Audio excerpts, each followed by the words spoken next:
예, 안녕하세요. 저는 한국인의 탄생을 쓴 작가 홍대선입니다. 오늘 이렇게 지식 채널 식 시청자 여러분들과 함께 이야기 나눌 수 있게 돼서 굉장히 반갑습니다.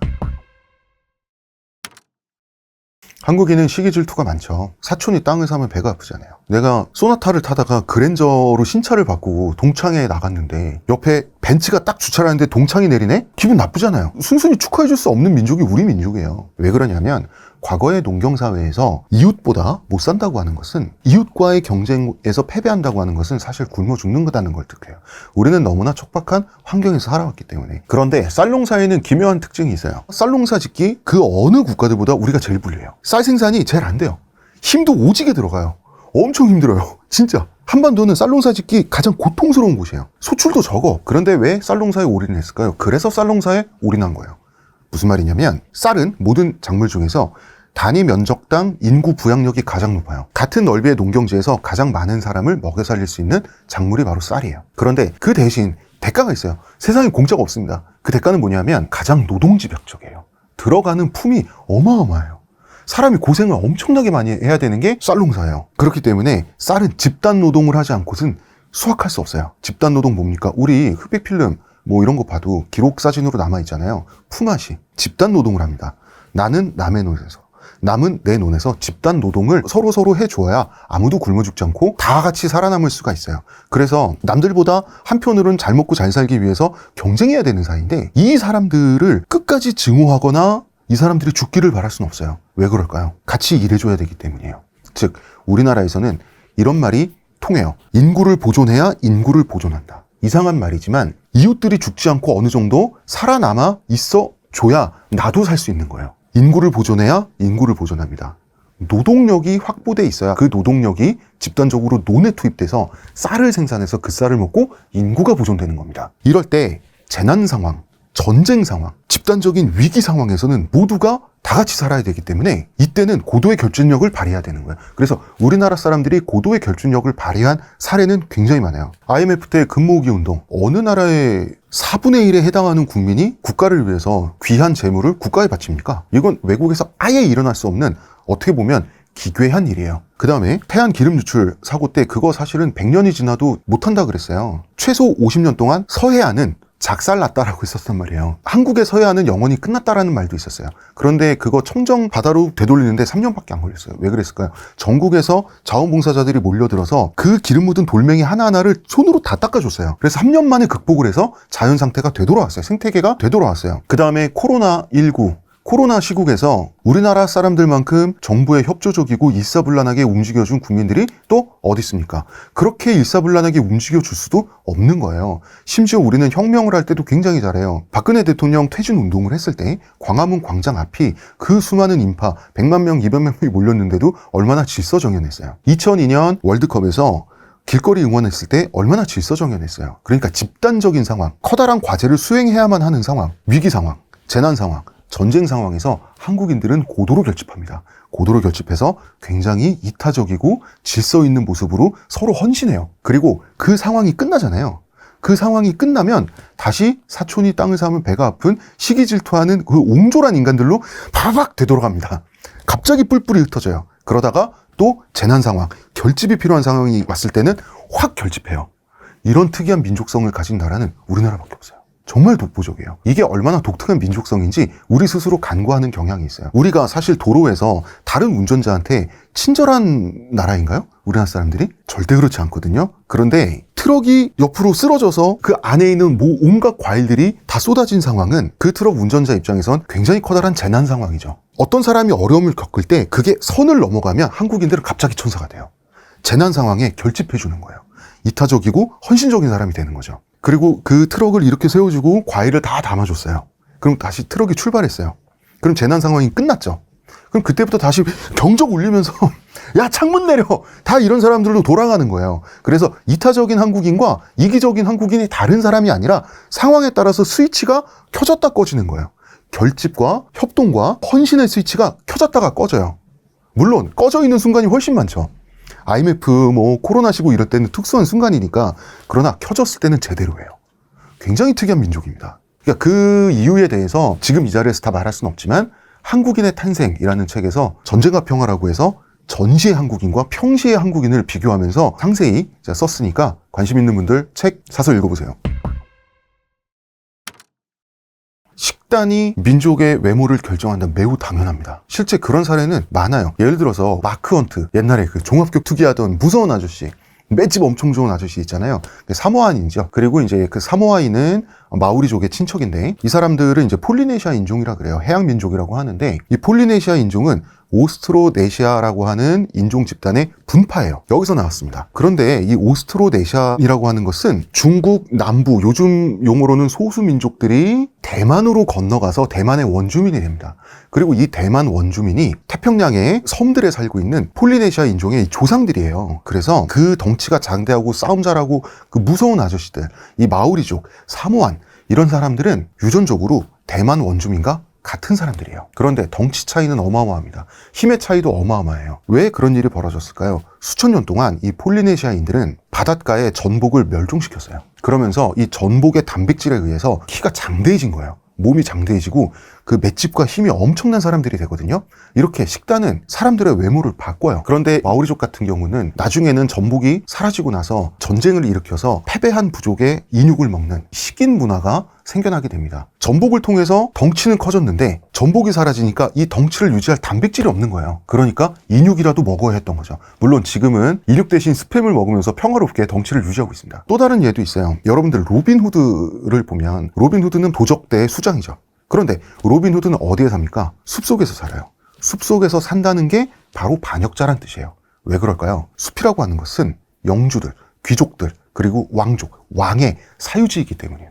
모든 유럽의 숲은 높은 사람들의 사유지예요. 거기 들어가서 사는 것 자체가 반역이에요. 왜 그랬을까요? 공장식 축산이 나오기 전에 숲을 소유한다는 것은 사냥감을 소유하는 거예요. 즉 육식을 독점하는 것이 숲을 소유하는 겁니다. 육식을 독점하면 어떤 일이 생길까요? 중세시대에 같은 나라에서 심하게는 귀족과 일반 농노들의 키 차이가 30cm까지 난 적도 있습니다. 가장 키 차이가 적었던 시기가 아마 18세기 프랑스일 텐데 이때도 3cm 차이가 났고요. 19세기에는 다시 8cm까지 벌어져요. 그래서 여러분 영국 왕을 보면 리차드 1세가 183cm, 에드워드 1세가 188cm, 그 다음에 에드워드 4세는 191cm였어요. 그리고 가장 유명한 영국 왕이죠. 헨리 8세. 이 사람 결혼 많이 한 그 아저씨 있잖아요. 이 사람 키가 188cm였어요. 당시에 일반적인 영국의 병사의 키가 추정치에 따라 다르지만 163 정도라 그러거든요. 그러니까 왕과 일반인의 키 차이는 어마어마했던 거예요. 그런데 구한말에 한국을 방문한 서양인들이 중국인과 일본인과 비교해서 놀랬던 것은 지배층의 키가 아니에요. 조선 사람들은 키가 상향 평준화돼 있었던 거예요. 그래서 조선 사람들은 유럽인보다 크다는 얘기가 나왔던 거예요. 상대적으로 공평하게 잘 먹었다는 반증이죠. 대무천왕이 육식 금지령을 때려서 1200년 동안 일본은 육고기를 먹을 수가 없었다. 그런데 여러분 생각해 보세요. 일본에 건너간 불교는 우리나라 삼국시대 불교예요. 그 말은 뭐냐면 우리나라 삼국시대 사람들도 불교도인 이상 사람들이 다 육식을 멀리했을 가능성이 지극히 높아요. 그리고 고려도 불교 국가였죠. 여러분 송나라 사신인 서긍이 고려에 와서 고려 사람들의 생활상을 기록한 고려도경이라는 책을 보면 고려 사람들은 고기 먹을 줄을 모른다라고 돼 있어요. 고기를 도축할 줄도 모른다 그랬어요. 고기를 안 먹는다고 돼 있었단 말이에요. 그리고 조선시대 때부터는 다시 적극적으로 육식을 하고 싶어 했지만 육고기를 먹을 수 있는 날은 극히 희소 있어요. 자, 그러면 일본 사람들은 단백질 보충을 전혀 못했냐? 아니죠. 계란과 생선으로 필요한 단백질을 많이 벌충하려고 그랬어요. 그리고 몸이 아프면 보약을 먹는다는 핑계로 육식을 했어요. 그래서 일본 사람들은 꾀병을 부리기도 했어요. 고기 먹고 싶으니까. 이런 것들을 다 비교를 해보면 그 1200년 동안의 육식 금지령이 그렇게 절대적인 차이를 사실은 가져올 수 없어요. 그 두 번째, 어차피 구한말에 우리나라를 방문했던 서양인들은 일본인뿐만 아니라 한국인이 중국인보다도 크다고 기록이 돼 있어요. 그렇기 때문에 우리의 외모를 얘기하는 데 있어서 우리 역사를 중심으로 놓고 얘기해야지 일본의 육식금지론과 비교해서 에이 그게 전부야, 그게 이후의 전부야 라는 식으로 얘기하면 역사를 종합적으로 볼 수 없게 되는 거예요. 조선왕조라고 하는 체제는 어쨌든 신진 사대부들이 최대한 많은 사람들이 열심히 일한 만큼 배불리 먹을 수 있게끔 인위적으로 만들어진 이념 국가예요. 조선은. 우리는 조선이 굉장히 보수적인 국가라고 생각하는 경향이 있는데 조선은 굉장히 급진적인 국가고요. 굉장히 좌파적인 사회주의에 가까운 국가예요. 그래서 조선이 어떻게 출범을 했느냐? 이성계는 먼저 고려 왕위에 올랐어요. 처음부터 조선 왕이 아니에요. 이성계가 왕이 된 다음에 국호가 고려에서 조선으로 바뀐 거예요. 국호가 고려에서 조선으로 바뀌기 전에 어떤 사건이 있었냐면 고려 말 권문세가들이 소유했던 바로 그 땅 문서, 그 토지 문서를 길거리에 저자거리에 쌓아두고 몇 날 며칠을 불태웠어요. 그래서 그들의 밑에서 소장농 신세로 혹은 노비 신세로 착취당하든 노예 노동을 하던 그 농민들에게 다 땅을 다시 나눠줍니다. 이 사람들이 자영농이 돼요. 그 상태에서 조선이 출범하고 세율 10%를 부과합니다. 내가 쌀 10섬을 생산했으면 한 섬만 나라에 바치면 되는 거예요. 이렇게 조선은 출범했어요. 그래서 조선시대 사람들은 고려시대 사람들보다 잘 먹기 시작했고요. 결국 구한말에 조선을 방문한 서양인들이 기록했듯이 끝까지 잘 먹었습니다. 나라는 가난했죠. 나라는 망할 준비를 마치고 있었어요. 행정력도 거의 마비되어 있었고요. 국가 시설들이 방치되어 있었어요. 정말이지 우리는 일본이든 러시아든 청나라든 영국이든 열강에 대해서 우리나라를 지킬 수 없는 상태가 되긴 했어요. 하지만 조선인들은 끝까지 잘 먹기는 했습니다. 그래서 우리는 조선혁명에 가장 큰 영향을 끼친 사람은 아무래도 정도전이니까요. 정도전이 우리에게 무엇을 남겨주었냐? 딱 한 가지는 남겨줬다고 우리가 자신 있게 말할 수 있죠. 우리의 키와 치아를 남겨줬죠. 저는 먹고 사는 문제라고 생각해요. 농경사회인데 농경만으로는 살 수 없어요. 예를 들어서 가을에 수확한 쌀이 겨울 동안 다 소진되고 봄에는 똑 떨어져요. 춘궁기가 찾아옵니다. 근데 부족한 쌀마저 수탈당해서 일제강점기에 춘궁기가 길어져요. 그것을 보릿고개라고 하거든요. 그래서 보릿고개와 춘궁기는 뭐가 다르냐? 일제강점기에 강제적으로 늘어난 춘궁기를 보릿고개라고 하는 거예요. 이렇게 보시면 되는데, 그러면 봄에는 봄나물이 자라납니다. 이거를 뜯어먹는 거예요. 내가 농부라면 쌀만 생산하는 걸로 끝나야 돼요. 내가 생산 쌀 내가 먹고 그 다음에 남은 거를 물물교환하고 팔아서 내가 필요한 걸 사서 쓰고, 보통 이러면 끝나요. 외국의 웬만한 쌀 문화권은 다 그렇습니다. 우리나라는 내가 생산한 쌀도 우리 식구가 먹는 것도 부족해요. 나머지는 다 자급자족해서 어떻게 합니까? 봄나물 뜯어야죠. 봄나물 남들보다 하루 이틀만 늦게 뜯어도 전멸이에요. 그럼 자기는 굶어 죽는 거예요.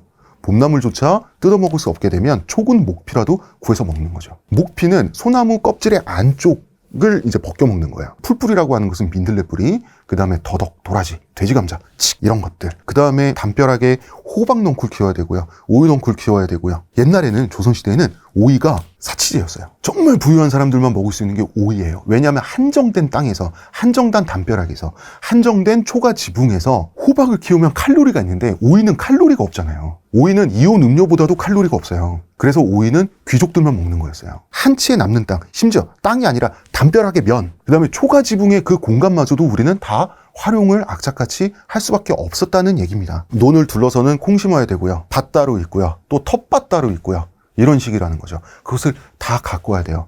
먹을 것을 구하기 위해서, 굶어 죽지 않기 위해서 남들보다 빨리, 다급하게, 급박하게 먹을 수 있는 것을 모든 형태로 채취해서 모든 형태로 먹었어야만 됐다. 그렇기 때문에 이 빨리빨리 문화라는 것은 내가 가만히 있으면 나는 죽어가는 것이다 라고 하는 강박이 포함되어 있어야지 저는 그게 진정한 한국의 빨리빨리 문화라고 봐요. 요새 이제 그 방송, TV 현자, 인터넷 현자 이런 사람들이 있어요. 제가 여기저기 나와가지고 하는 말들이 프랑스 같은 나라랑 스웨덴 같은 나라랑 우리나라는 이제 비교를 한단 말이에요. 그 나라들은 가장 소중하게 여기는 가치, 행복의 척도가 첫 번째 가족, 두 번째 취미, 다 이런 식인데 우리나라는 돈이다. 이런 식으로 얘기하면서 우리나라 사람들의 어떤 정신이 가난한 거, 그리고 이제 먹고 살만해졌는데 선진국이 됐는데도 행복할 줄 모르는 그런 교양 없음을 막 지탄해요. 근데 여러분 생각해 보세요. 그 유럽 같은 경우는 근대화에 200년이 걸렸어요. 우리나라는 60년이 걸렸어요.